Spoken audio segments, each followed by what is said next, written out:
On peut dire qu'il y a vraiment une superposition de défis assez redoutable. D'abord, le premier, c'est une contraction à venir du marché, une contraction qui est quasiment certaine, avec le développement des véhicules semi-autonomes d'abord, totalement autonomes ensuite. C'est une réduction tout simplement de la sinistralité du nombre d'accidents automobiles, et donc une contraction du marché très importante, hein. On parle de 50% à un horizon 2030, 80% à un horizon un petit peu plus lointain. Donc c'est évidemment une évolution colossale. Sur ce marché en contraction, vraisemblablement un nombre d'acteurs beaucoup plus important qu'aujourd'hui, que ce soit éventuellement les GAFA, que ce soit telle ou telle start-up, hein, InsurTech, qui se développe aujourd'hui très vite, ou éventuellement d'autres acteurs. Donc un marché contracté avec une concurrence beaucoup plus vive qu'aujourd'hui. On pourrait expliquer pourquoi, évidemment. Troisième évolution très forte, c'est vraisemblablement une évolution des règles du jeu sur ce marché. En gros, aujourd'hui, l'assurance automobile, c'est un marché très principalement en B2C. Demain, ce sera un marché, peut-être majoritairement, on ne peut pas en être certain, en B2B, ou en B2B2C en tout cas. Ce qui évidemment change complètement les règles du jeu et redistribue en réalité les cartes entre les différents concurrents. Et puis, quatrième évolution majeure, c'est tout simplement la manière de faire de l'assurance va considérablement évoluer, va évoluer du fait du big data. On ne fait pas de l'assurance de la même manière avec ou sans autant de données disponibles, avec évidemment l'intelligence artificielle, hein, l'ensemble du secteur des tertiaires va être impacté, l'assurance le sera aussi, et puis avec un changement dans les standards de l'UX tout simplement, hein, l'expérience utilisateur est radicalement transformée, bouleversée par l'élévation des standards au niveau des pure players du digital en réalité. Donc des bouleversements très nombreux, profonds et assez rapides par ailleurs. Un des premiers défis, un des premiers risques, c'est de voir ces positions de marché mises en péril, pour ne pas dire rapidement ubérisées, par des champions de l'expérience utilisateur.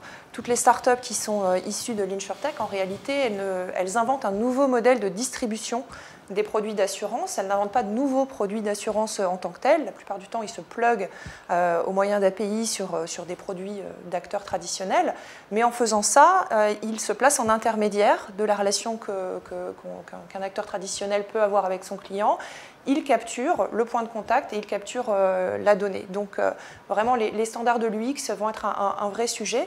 Et puis le deuxième défi un peu transverse imposé par la révolution numérique qui concerne aussi l'assurance, c'est peut-être celui de la diversification et de repenser la notion de son marché.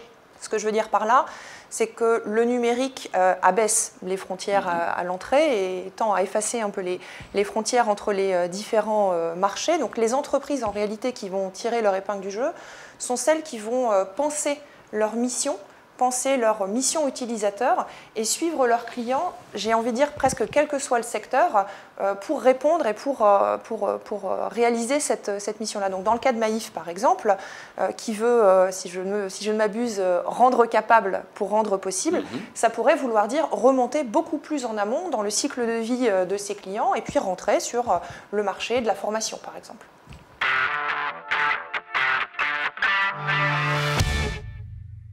Alors finalement, la réponse de la Maïf à ces différents enjeux là, que l'on vient de voir, bizarrement, elle tient en deux mots. Moi, j'aime bien la résumer en deux mots, qui sont pivot d'un côté, singularité de l'autre. Alors, ils ne sont pas totalement explicites comme ça, spontanément.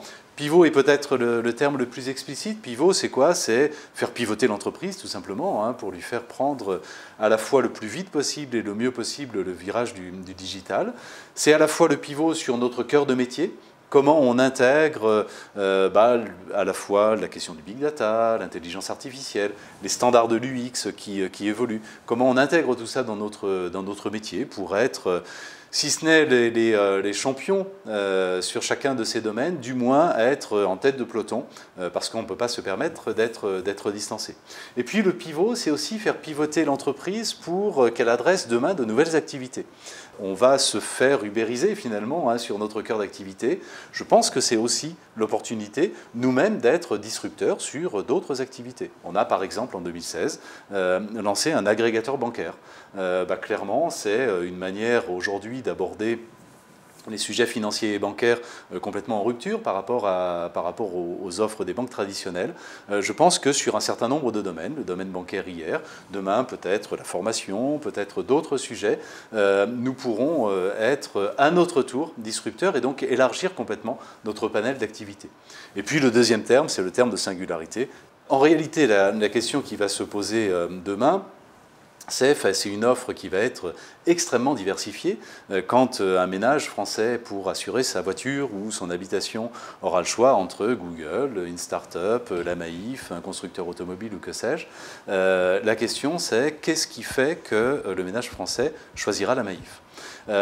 Et pour ça, c'est ce que j'appelle la singularité, c'est-à-dire c'est renforcer les caractéristiques positives qui font que la Maïf, dans l'esprit d'un consommateur français, ou éventuellement d'ailleurs demain étranger, la marque Maïf résonne de manière particulière. Ça veut dire quoi? Ça veut dire avoir bien sûr une relation client toujours très au-dessus de ce que la concurrence est capable de faire, être capable de nouer une relation de confiance extrêmement forte avec nos clients. C'est pour cela avoir un modèle managérial qui soit complètement compatible avec cette exigence dans la relation avec nos sociétaires. C'est pour ça qu'on s'est lancé dans un management par la confiance et dans un mouvement d'entreprise libérée finalement, de sorte que la culture en interne soit totalement symétrique avec l'image externe que l'on veut renvoyer et que cette image réponde à une réalité tangible. C'est aussi faire en sorte que la Maïf ait un positionnement dans la société, un impact environnemental positif, un impact sociétal positif suffisamment fort et reconnu pour, là aussi, nourrir son image. Et finalement que pour ses clients, pour ses salariés, pour l'ensemble de la société, la Maïf est quelque chose d'un peu aspirationnel, donne envie, et je pense que ça va être demain le moteur de notre développement.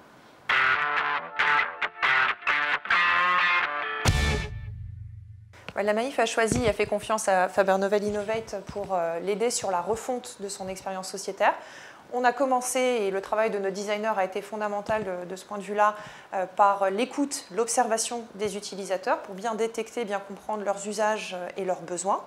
On est aussi un peu sorti du cadre en allant voir un peu au-delà de la Maïf et de l'assurance, notamment ensemble à San Francisco, ce qui se faisait dans les plus hauts standards de l'UX. On a ensuite posé les piliers d'une expérience cible telle qu'elle devrait être vécue par l'ensemble des sociétaires. C'est quelque chose de profond qui a vocation aussi à circuler et à devenir un point de fuite pour l'ensemble de l'entreprise, en tenant compte bien évidemment de l'ADN, de la culture, des singularités qui sont très fortes au sein de la Maïf. Ensuite, on a travaillé opérationnellement avec les équipes à la déclinaison de cette vision sur tout un tas de parcours types, qu'il s'agisse de la souscription d'un contrat, de la gestion de son patrimoine ou de la déclaration d'un sinistre. C'est ça, la refonte de l'expérience utilisateur. Aujourd'hui, on est également en train de travailler avec ces mêmes méthodologies sur l'expérience collaborateur, c'est-à-dire s'intéresser en symétrie, effectivement, à ce que va vivre, ce que vit un salarié de la Maïf quand il arrive, quand il travaille au quotidien et également dans sa perspective de carrière. Ça, c'est la refonte de l'expérience collaborateur. Et puis en transverse, on a travaillé, on a contribué, je l'espère, avec l'Institut Faber Novel notamment, à installer une culture de l'UX auprès des collaborateurs, notamment en formant 130 à ces méthodologies qui sont issues du design thinking, parce qu'il nous est apparu évident très très tôt qu'il fallait absolument mettre en capacité, apprendre aux gens à faire un peu différemment leur métier pour pouvoir envisager d'aller plus loin, pour envisager la suite.